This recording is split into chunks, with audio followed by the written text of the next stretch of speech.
Hey guys, welcome back to the Jay's Fit Down podcast. I am your host, Jay, and today we're going to be continuing our 2023 season in reviews edition here on the show. Today's team is going to be the Houston Texans. And I'm not going any specific order. I'm just going up, all 32 teams. So we're going to review their 2023 season, just to remind you guys, and just where I project them to be going into 2024 with some offseason moves they might need to make or whatnot. So yeah, we'll talk about the Houston Texans today. But before we get started on that, make sure you guys hit that subscribe button right there in the right corner of your screen. Just hit that subscribe button, and you can get updated every time we post, and you hear all the latest news, and of course, these videos and whatnot. So just so you can stay up to date, follow us on TikTok, Instagram, Twitter, all that good stuff. Just we're trying to get content out there, so you guys will have that if you subscribe to the channel and follow us on all those platforms. But let's get started. So, like I said, very magical season here for the Texans. I mean, they were 3-13. Was it? I think it was three. No. 3-13-1. I think last year. I want to say it was 3-13-1. Last year. Yeah, they went 3-13-1. They tied one game. And they picked top in the draft, had number 2 pick, and they chose CJ Stroud from Ohio State. It was either going to be Bryce Young or C.J. Stroud, one of those two quarterbacks who they picked with that overall pick in the draft, and they chose C.J. and it paid huge dividends for them. And he came in there and just lit it up. I mean, offensive rookie of the year. Those numbers were like that. Like they were really good, and he had a great season. I mean, of course, he didn't play all 17 games, but in the games he did play, C.J. Stroud threw for 4,108 yards, 23 touchdowns, and 5 interceptions. That's a rookie quarterback, guys. That is a rookie out there. I mean, and there was one point in the season where people were talking about him being a possible MVP candidate. I mean, that's how good C.J. Stroud was playing. Now, again, the downside to it was because the O-line was not playing all that well. They didn't. If the offensive line had played a little bit better, then maybe they could have won another game or two. But I mean, and of course, there's other things as well. I mean, you have your first year head coach, D'Amico Ryan's, who did a fantastic job leading this team to the divisional round of the playoffs, where they would lose to the Baltimore Ravens, but they thumped the Browns in the wild card. Thumped them. And so it was just fun to watch the Texans this year. I love C.J. Stroud. You guys have heard me mention on the show a bunch of times. Like, C.J. Stroud's one of my favorite players in the NFL just because of how he carries himself. He's a very mature and dedicated young man, and he puts God first in everything that he does. And I tremendously respect that about him. He's very humble, and he's just always got that work hard mentality. And that's the type of guy you want leading your football team. That's a guy I can relate to. Like, C.J. Stroud's one of those guys you want as your quarterback. He goes out there, he handles his business. He's going to go out there and play his hardest and the best for his teammates and his team and the coaches, and he knows that he can always be better, and you want a guy like that to be your leader, to be your franchise player, and that's what the Texans got in CJ. And you go and listen to interviews that he does, and he talks about how and some of the things he's been through as a kid. He's got an interesting story. So if you guys haven't read it, or checked it out, I would definitely recommend you do that. I actually made a video about this a few months back during the season on CJ Stroud, so you can check it out. And I kind of explained it there in that video. But man, just a tremendous player, and offensively they got some good pieces. Tank Dell, before he got hurt, rookie receiver out of the University of Houston, 47 receptions, 709 yards, 7 touchdowns. Longest played here, 68-yard reception. I mean, he can fly. The dude's got speed. He can fly. That's exactly what you want in that type of Bobby Slowick, Kyle Shanahan-esque offense that you want.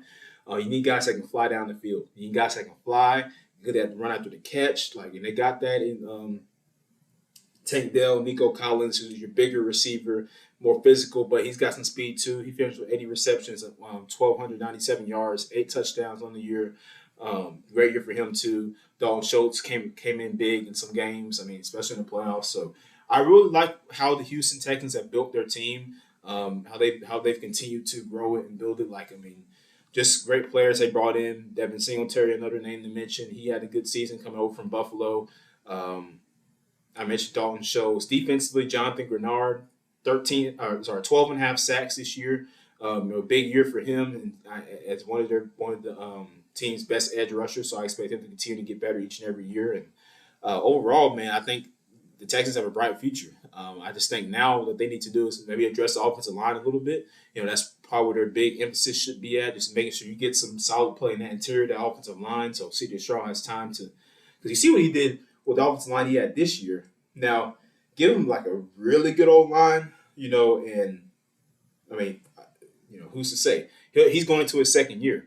And in his rookie year, he threw for 4,000 yards, 23 touchdowns. I mean, that's not normal for rookie quarterbacks to do. And he came in there and did that. He didn't seem phased. He didn't seem scared. He's just a guy that he's like, hey, you know what? This is the moment. This is the big game. I'm going to go out here and play my game and do what I have to do to get this team to be in a chance to win.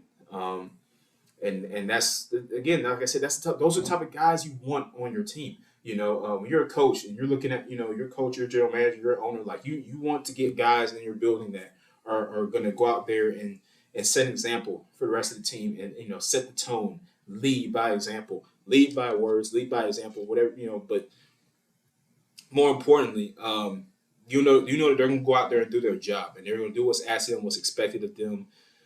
And the Texans seem like they have a lot of guys in that building. It's starting with their head coach and D'Amico Ryans, who just was phenomenal this year. And coming over from San Francisco, being a defense coordinator there, was one of the hottest coaching candidates on the market going into the last offseason. And he came to Houston, liked what the team had there, and I expect big things for them in the future. So I think the Houston Texans are going to be a force to reckon with in the AFC. This is a team, and I was talking about this on the few episodes ago, but teams like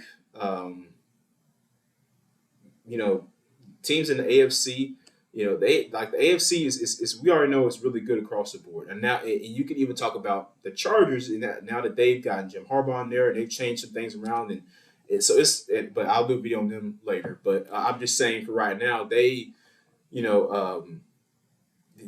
the AFC is getting better and better by the year is the point. You got these teams that are coming up now. And so, like, the Texans being one of them, Jags, they can be, right?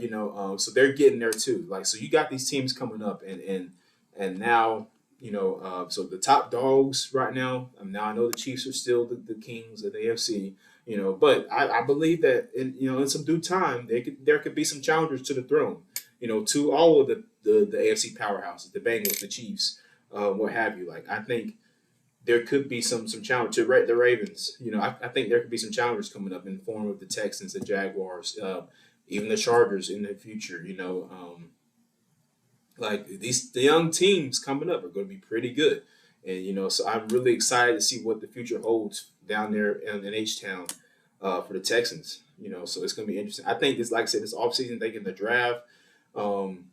They need to address the offensive line, defensively, maybe get you, get you a defensive tackle or so. Get your defensive tackle. A lot of good prospects here. And I'll do a mock draft this week too. Mock draft episode this week. But for the right now, like I said, I think that those are some of the main spots they need to address on here in the offseason. And with the cap space increase with all the teams now. All the teams have a little bit more money to move with, so that should be interesting. But yeah, Combine also starts this week in Indianapolis. So in other news, you got the scouting Combine. It starts this week up there at Lucas Oil Stadium. So that'll start on Thursday. You have guys who are gonna be working out and stuff. A few players who won't be attending. Marvin Harrison Jr. does not plan to work out, and Jaden Daniels of LSU does not plan to work out. Caleb Williams does not plan to work out the Combine either. So, don't expect to see those guys out there. But they should be still there doing interviews in Indy, just not participating in the Combine, from what I have been told. So that's kind of really just gonna wrap up that part of the episode, guys. But like I said, I honestly think that the Texans are going to be a really good football team. I picked this last offseason around this time. I said Texans are going to be a playoff team this year.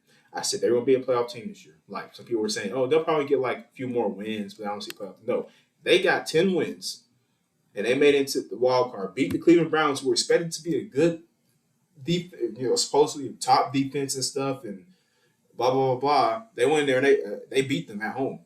pretty handily. And then they went to Baltimore, of course. Baltimore a little bit too much for them.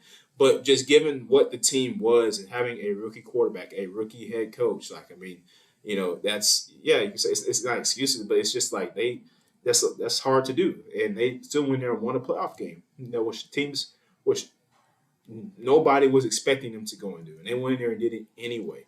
So, I only see it can only go up from here. Like they can only get better from this point on. So I'm excited to see what CJ Stroud's going to do, what Tank Dell is going to do, and those guys offensively for the Texans and defensively. Derek Stingley and Henry To'oTo'o, Alabama guy, Roll Tide, So, but yeah, I think like I said, they're going to be a team to watch out for over the next decade, at least. So you guys keep an eye on that. And you remember, you heard it here first, okay? You heard it right here first.